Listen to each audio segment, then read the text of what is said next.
Good morning, world.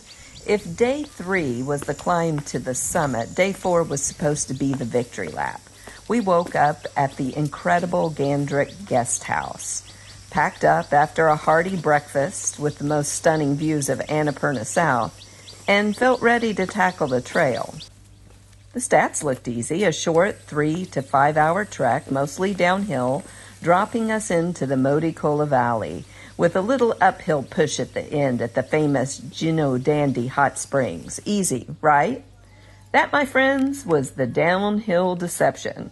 What I imagined as a gentle slope was actually a brutal, knee-jarring, continuous drop. I was about to pay the price for all of that vertical descent.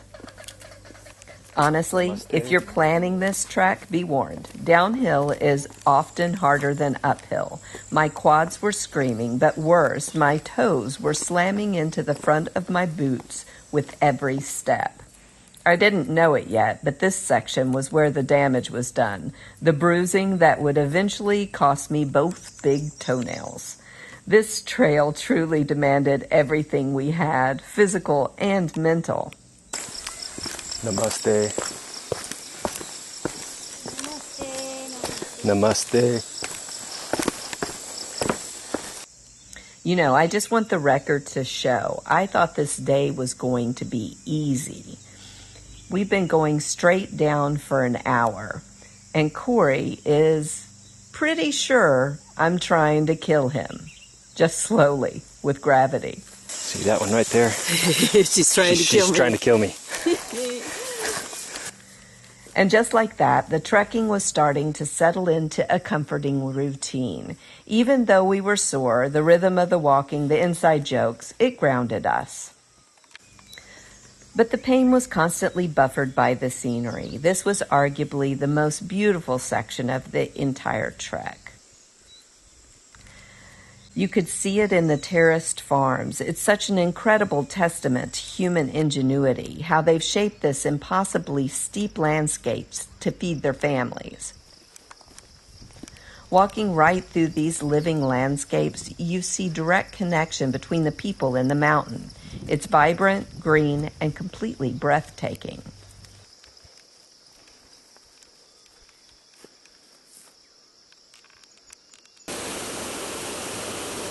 Day 4 was also a bridge odyssey. We crossed everything. Simple wooden logs thrown over fast-flowing streams to massive metal suspension bridges spanning the raging Modi Khola River below. The bridges themselves became works of art, draped in prayer flags, connecting not just two sides of a gorge, but the physical world with the spiritual. The sound of the river is intense. It's pure, fast-moving glacial melt. Speaking of glacial water and steep paths, there's always moments where you lose your footing. Out of 2 weeks in Nepal, I only fell once, and of course, Cory got it on film. You okay? Nothing broken but my pride. And then we hit a section that wasn't so funny. Just before our final push, a landslide had completely taken out a section of path. We were forced to cross a very narrow, exposed path. I'm not great with heights, and this was where my fear kicked in. It was a stark reminder of the struggle between nature and man. The mountain gives you a path, but the monsoon can take it away instantly. You have to respect that power. Despite the pain and the challenges, we kept a great pace. The expected 3 to 5 hour trek, we completed it in 3.5 hours, pulling into Jhinu Danda just as the sky began to darken. We arrived at the Jhinu Hill guest house, and I mean just in time. Within minutes, the daily afternoon monsoon deluge hit. And there's something so wonderfully cathartic about sitting under cover, listening to the rain just absolutely hammer the mountainside, watching the world refresh.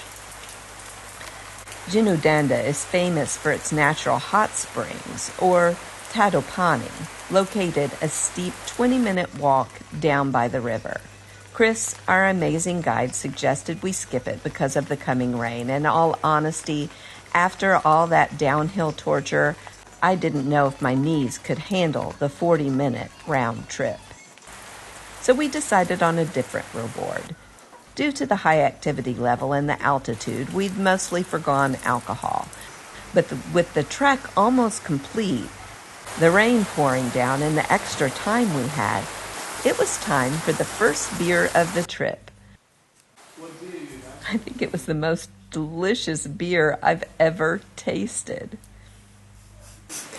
I have survived so far, and he keeps telling you that I'm trying to kill him, but he does not get out of this first. I get to go first. And if it's going to kill anybody, it's going to be me. She's still trying to kill me.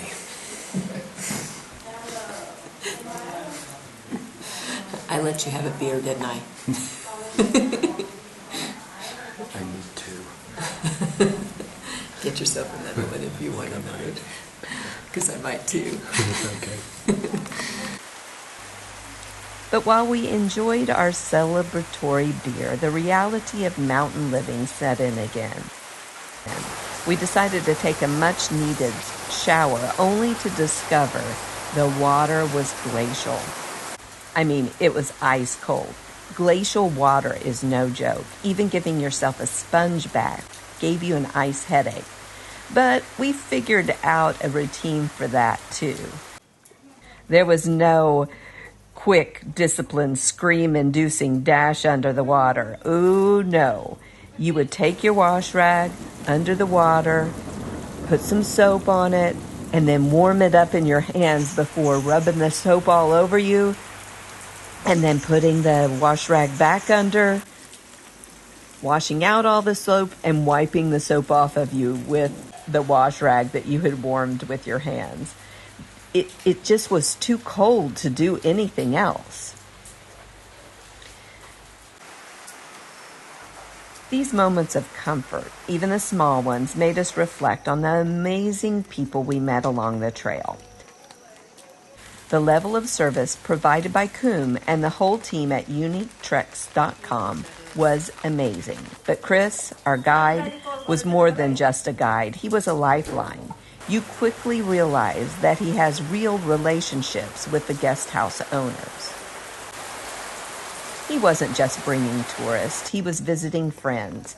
That connection, that feeling of being genuinely cared for and welcomed is what elevates this trek from a challenging hike to a truly immersive cultural experience.